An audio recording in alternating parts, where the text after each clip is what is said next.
Jesus ele não veio para trazer religião para o mundo, por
coração?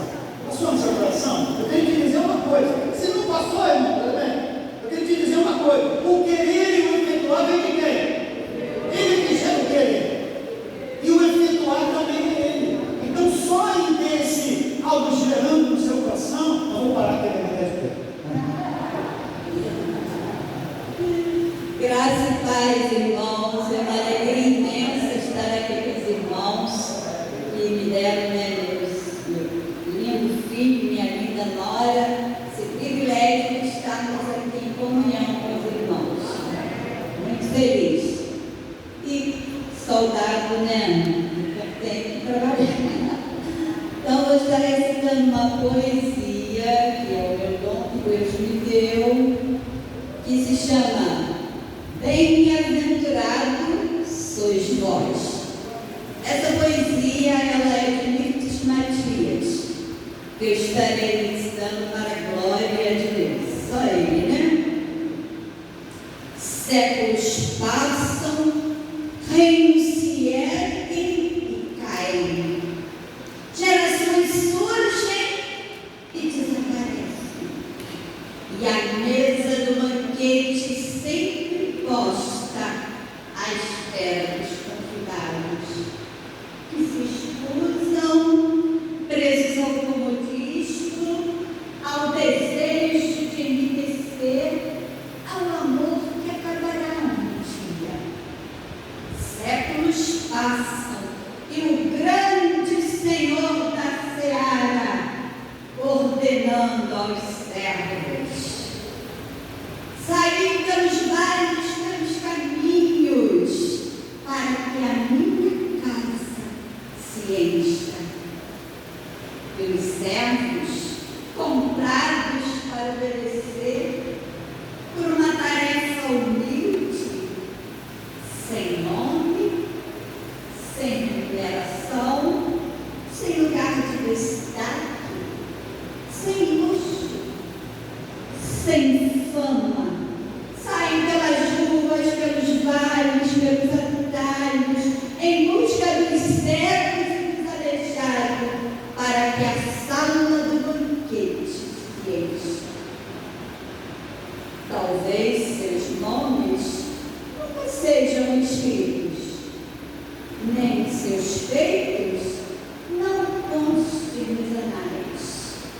São apenas aqueles que convidam, que transportam, que abrem as portas, servos, nada mais. Poucos na terra lembrarão seus nomes, mas lá no alto, com letras de ouro, o Senhor de todos os tesouros traz os seus nomes na bendita mão. Servos que saem passos ligeiros, anunciando a multidão perdida: vinde, vinde ao lugar para quem sente fome. Vinde, vinde ao nome para quem não tem nome. Vinde, vinde, o Senhor convida. Servos que contemplam a casa repleta, o Senhor feliz, alegre os convidados, nem pensam que tanta alegria se deve muito seus pés cansados, porque repletos desse santo amor, que tudo transfere aquele que ama, gastam-se na obra ocultamente, zelos que se extinguem, enquanto o mundo só contempla a chama. E assim, anônimos sem glória, trocarão a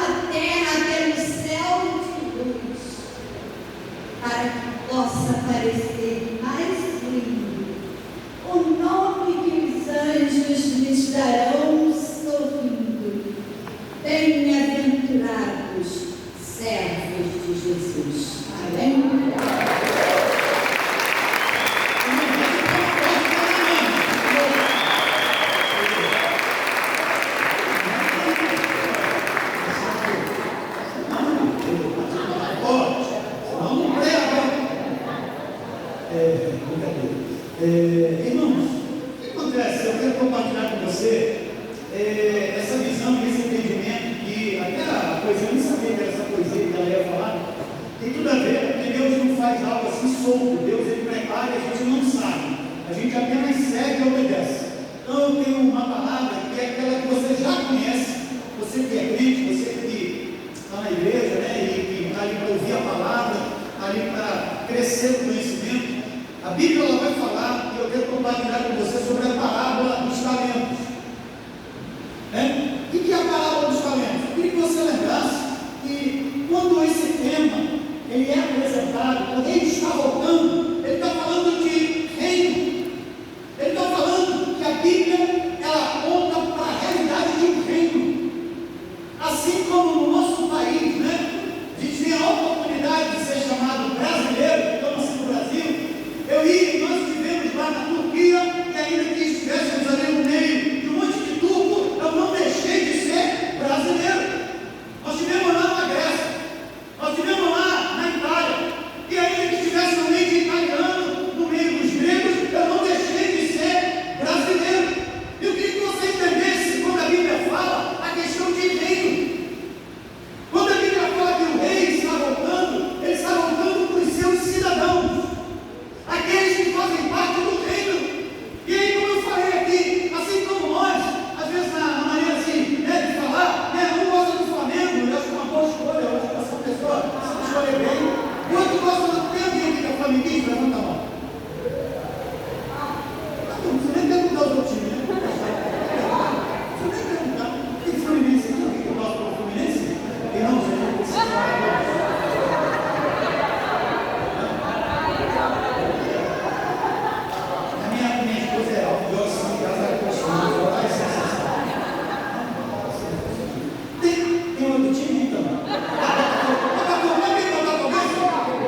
citar.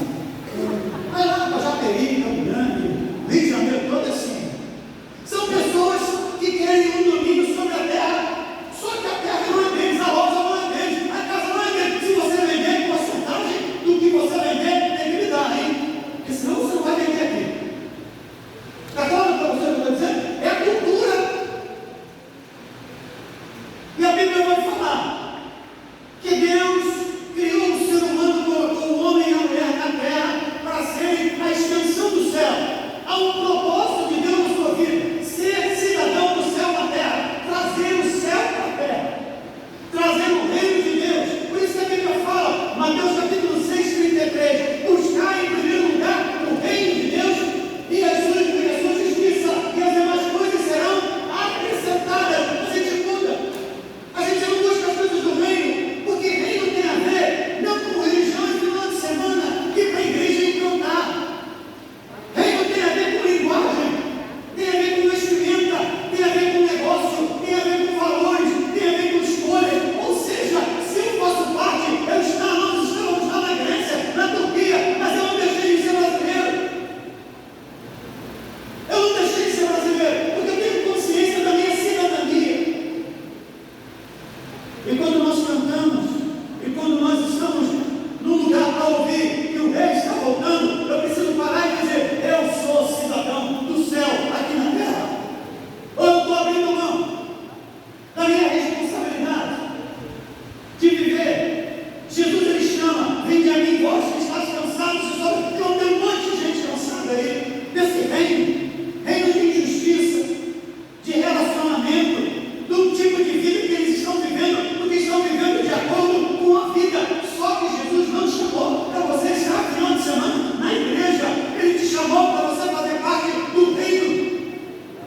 Quando você chama alguém para trabalhar na sua casa, você chama ela, a pessoa, e diz para ela assim: ó, eu estou te contratando, você vai trabalhar hoje, eu quero que você dê uma geral para a geladeira, eu quero que você limpe aqui o meu jardim, que você faça o mato. Aí ela chega na sua casa, ela faz assim: rapaz, a geladeira eu vou limpar, mas eu preciso limpar o quarto, porque eu acho que o quarto precisa ser limpo. Mas qual foi isso? Você está dando na cara que está te pagando? Limpar a geladeira. Qual a direção que você deu para aquele cara cortar a cama, cortar a árvore? Ele disse assim: não, eu vou pintar a parede, eu vou arrumar a garagem, porque a garagem é uma bagunça.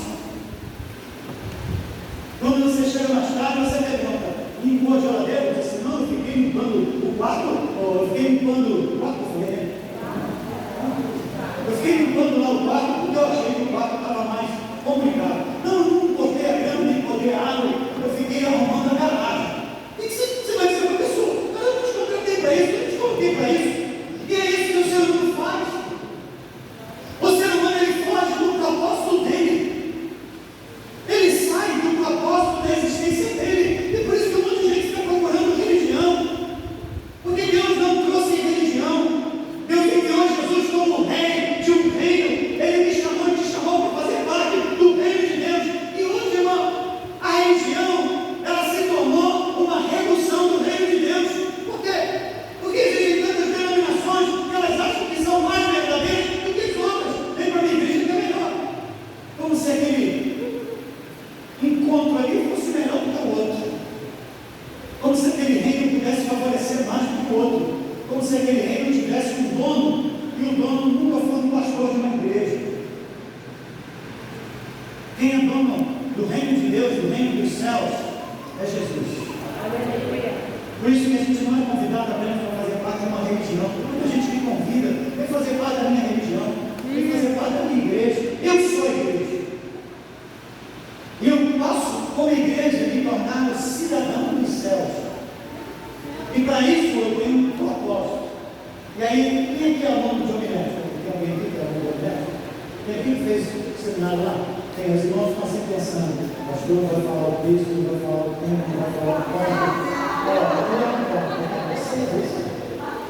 Por isso que é um risco quando você tem aluno de Jominético na coração. Mas isso é só uma introdução, porque o pastor falou que eu posso pregar até 3 horas, porque o almoço vai.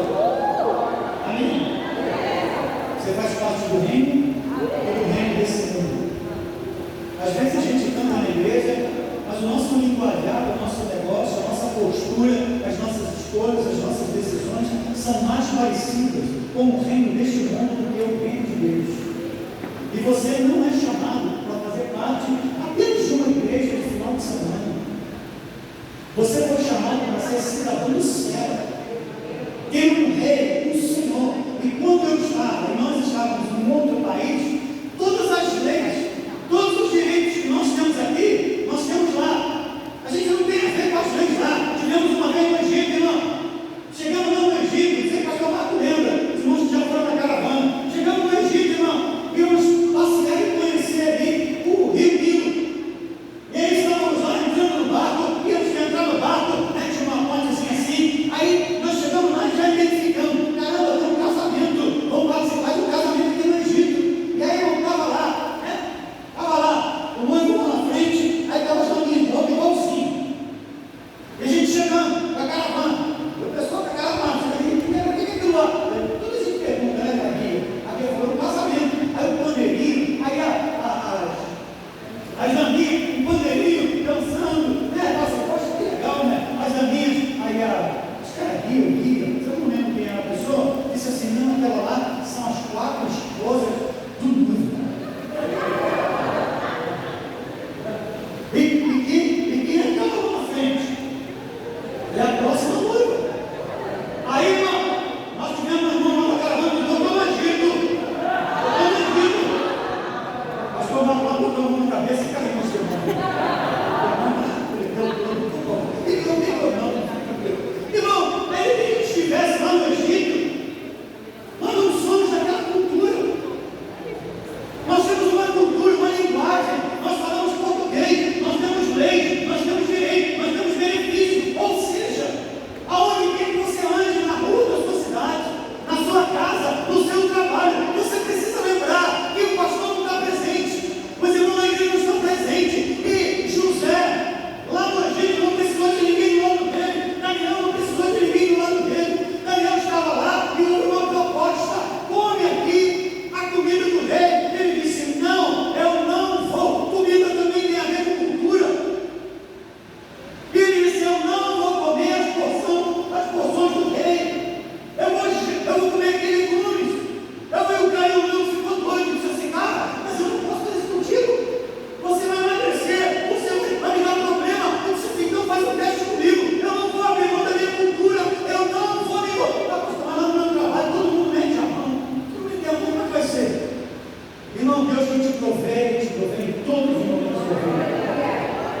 Não é você se corromper, não é você se igualar às coisas desse mundo que você vai alcançar o que você tem na sua vida, o que Deus tem não na sua vida. Tem um propósito na sua vida. Então não é porque eu estou numa outra cultura, eu vou aderir àquela cultura, que eu vou viver de acordo com aquela cultura. E tem muita gente que acha que só ir na igreja, e saindo da igreja eu posso viver a cultura do mundo, estudar qualquer coisa. Daniel disse: não, eu não vou comer. Eu não vou. Eu não vou. E quando ele veio para ver Daniel, você sabe da história, você conhece. Havia um decreto contra os judeus para tirar o filho dos judeus. E Mardoqueu mandou um recadinho para Esther. Estherzinha querida, do coração do titio. Você acha que ali, onde você está, você vai ser poupada? Porque havia um decreto para matar todos os judeus. Você acha que você não será reconhecida, mesmo estando aí na fortaleza? Foi a pergunta que ele fez para ela, mas não ficou por aí. Ele chegou para ela e jogou nela aquilo que Deus sempre joga para mim e para você. Esther, será que não foi para este tempo que Deus te colocou?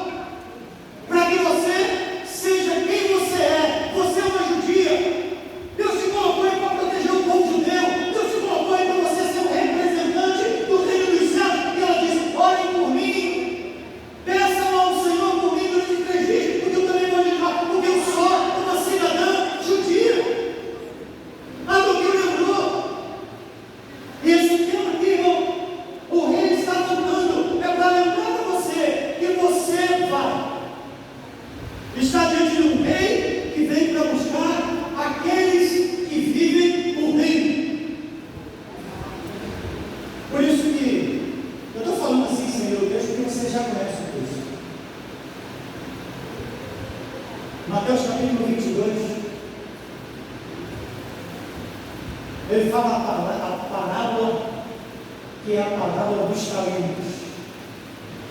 Ou seja, o Senhor vai e deixa sobre cada um uma responsabilidade, um com um, o outro com dois e o outro com cinco. E ele sai, ele diz para eles: a terra é minha, mas eu deixo com vocês de acordo com aquilo que você é capaz de fazer. E aí você sabe, o que tinha 5 multiplicou mais 5, o que tinha 2 multiplicou mais 2, e o que tinha 1 guardou. Eu estou falando um monte de coisa a respeito do seu Senhor. E quando o Senhor fala, ele vai dizer: servo bom e fiel. O que é fidelidade no reino de Deus? É cumprir com a missão que Deus colocou em suas mãos. E quando ele voltar, ele vai perguntar para você: não é quanto você tem na conta do cara, não é qual time que você torceu, não é qual igreja que você frequentou, não é quantas vezes você leu a Bíblia, mas se você apanhou aquilo que ele colocou nas suas mãos e fez com aquilo que você tinha que fazer.